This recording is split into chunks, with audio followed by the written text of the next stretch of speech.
ఎంత నెలకి నిరుద్యోగం లెక్కలో 3000 ఇస్తానంటావు నెలకి, అంటే రోజుకు 100. కూలికి పోయినా సగటున ఎంత ఇస్తారు అంటే కూలివాడి కంటే నీచంగా చూస్తున్నావు నువ్వు మనిషిని, కూలివాడి కంటే చిన్న చూపు చూస్తున్నావు. ఈయనేమండవు జగను అందరూ ఉన్నతమైన చదువులు చదవాలా, ఉన్నతమైన స్థితిలోకి పోవాలని ఆలోచించిన ఆయన ఆలోచనాడా మనకి కంపెనీలు రావాలా, ఇండస్ట్రీలు రావాలా, మనం చదువుల్లో ముందుకెళ్ళిపోవాలా, నెంబర్ 1 మనమే అవ్వాలా చదువుల్లో అన్న. చదివి నువ్వు జాబ్కి వెళ్తే మినిమం స్టార్టింగ్ ఎంత తేలిగ్గా ఇస్తే 12,000 కట్టించేసుకో. 12,000 కాడికి 12,000 సాఫ్ట్వేర్లో ఉన్నతమైన చదువులు చదివిన వాళ్ళకి, ప్రైవేట్గా చేసిన వాళ్ళకి 30,000 నడుస్తున్నాయి అన్న. నిన్ను హై రేంజ్లో చూడాలనే జగన్ ఇద్దరనగా అంటే అది కరెక్ట్ కాదు. సరే నేను ఒకటి ఆయనకు చిన్న ఆయన కొద్దిగా పెద్ద ఆలోచన, ఇది ఆయన అంతకంటే పెద్ద ఆలోచన చెప్పు.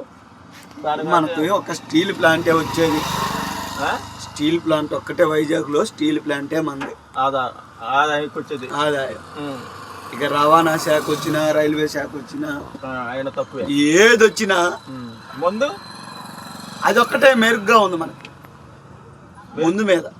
ఇప్పుడు ముందు లేకపోతే ఆదాయం లేదు. ముందు ఎక్కువ అంటవా లేకపోతే స్టీల్ ప్లాంట్ ఎక్కువ? స్టీల్ ప్లాంట్ పెంచు, స్టీల్ ప్లాంట్ పెంచు. పక్కన వాళ్ళకి కూడా పక్కన దేశాలకి ఇస్తేనేను నీకు వచ్చేది. ఈ మందు తెగపోయి పక్క దేశాలకి నేనేమో నేషనల్ లెవెల్లో మాట్లాడుతుంటే నువ్వేమో స్టేట్ లెవెల్లో మాట్లాడుతుంటే.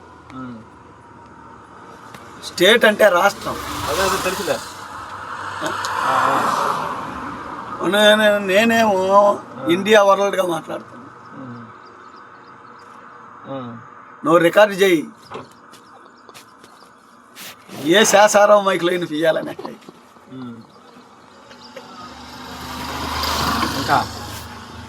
ఇప్పుడు ఇంతకీ జగన్ వైన్ ఎందుకు పెంచినట్టు రేటు, చంద్రబాబు నాయుడు ఎందుకు తగ్గించినట్టు? ఇప్పుడు మనం బాగా రన్నింగ్ కావాలంటే ఏం చేయాలి? జనాల్లోకి ముందుకు వెళ్ళిపోవాలంటే తక్కువ ఉండదానికే జనం ఎక్కువగా పోయేది. తక్కువ చెప్తేనే నీకు ఎక్కువ ఆదాయం వచ్చేది. రూపాయి తగ్గించి క్వాలిటీ తగ్గించావు, ధర తగ్గించావు, నీకు రన్నింగ్ అవుతుంది డబ్బు బాగా. నిత్యావసర ఎక్కువ రేట్ ఉందనుకో, ఇప్పుడు 500 ఉంది సపోజ్, నువ్వు సగటున కూలికి పోతే వచ్చేది సామాన్యుడికి 500. ఇంట్లో 200 ఖర్చు ఉండిద్ది, 100 రూపాయలు వాడికి ఖర్చు ఉంటుంది, టిఫిన్ అని పై ఖర్చులని. ఇంకెంత ఉంటాయా సామాన్యుడు మానవుడు కాడ? 200 ఉంటాయి. 200 పెట్టి క్వార్టర్ కొనగలడు, 500 పెట్టి క్వార్టర్ కొనలేడుగా. ఈ 200కి ఎంత వచ్చింది? హాఫ్ వచ్చింది. హాఫే తాగుతాడు. ఫుల్ కొని ఫుల్గా తాగి ఆరోగ్యం పాడు చేసుకోలేడుగా. ఈడు పెట్టిన 100 రూపాయలకి ఎన్నిసార్లు తాగుతాడు? ఫుల్గా తాగుతాడు, కిడ్నీలు పోతాయి, లివర్లు పోతాయి, జీవితాలే సర్వనాశనం. 100 రూపాయలు ఇంటి చాలు, 100 రూపాయలు శుభ్రంగా చెడిపోవచ్చు.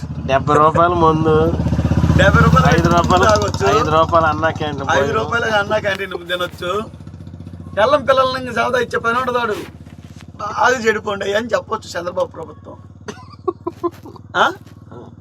తెల్లం పిల్లల్ని పట్టించుకోకుండా తిరగటానికి ఇది ఒక నిదర్శనం. ఎక్కువ రేటు పెడితే ఎలా తాగుతాడు? ఇప్పుడు నీకు డైలీ పని ఉండిద్దా? సామాన్యుడు అంటే డైలీ పని ఉండొచ్చు, ఉండకపోవచ్చు. వాడు 500 పెట్టి రోజు ఖర్చు పెట్టి తాగాలంటే తాగలేడు. అట్టని తాగకుండా ఉండలేడు. ఆ 200 పెట్టి మోయనంగా తాగి ఉంటాడు. బడాబాబుల కాడ నుంచి కొంత డబ్బులు కలెక్షన్ చేస్తున్నట్టే జగన్. బాగా డబ్బు ఉండకూడేగా అంత పెట్టి తాగలిగేది. కొంత అరికట్టొచ్చు అన్న ఆలోచనతో చేసిన పని ఆయన. ఈయన ముందే ఆదాయంగా పెట్టుకొని జనాన్ని ప్రోత్సహిస్తుండవు.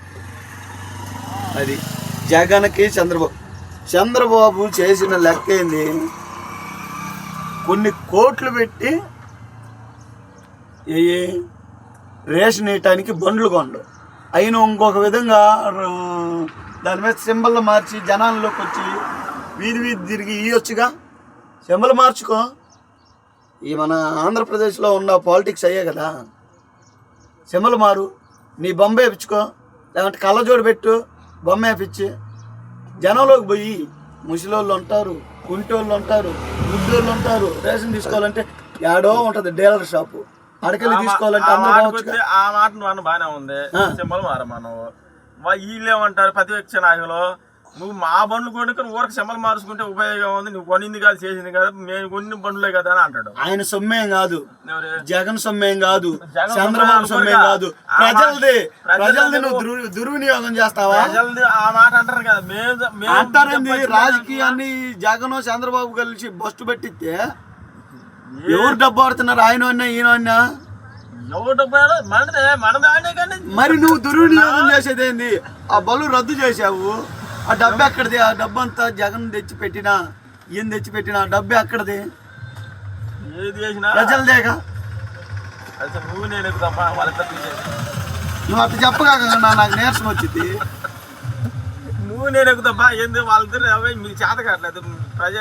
ప్రజలకి న్యాయం చేయటము మేమే చేస్తాము అని చెప్పి మన ఇద్దరు. ప్రజల్లోనే మార్పు రావాలి. నువ్వు ఆ ఓట్లు వేసేటప్పుడు డబ్బులు దాక్కుండా ఉంటే ఇవాళ నువ్వు నిలదీయొచ్చు. ఓట్లు వేసేటప్పుడు డబ్బులు అంటేనేమో అమ్మ అల్లుడుగా వాడు ఇంకొక 500 కలిపిస్తున్నాడు, అటు తీసుకుంటాడు ఇటు తీసుకుంటాడు, అటు తీసుకుంటున్నావు ఇటు తీసుకుంటున్నావు. నువ్వు చేయి చాపటమే వచ్చింది చెప్పు దెబ్బ అక్కడ.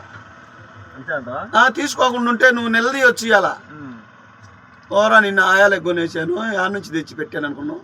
నా పిల్లం నా బిడలు ఇది పోయి పెట్టిరా అమ్మ కూడా నీకు తెచ్చి నేను పెంచింది, నా డబ్బు పెట్టి నేను గెలుచుకున్నాను అంటాడు. నువ్వేం మాట్లాడుతావు, నేనేం మాట్లాడతాను.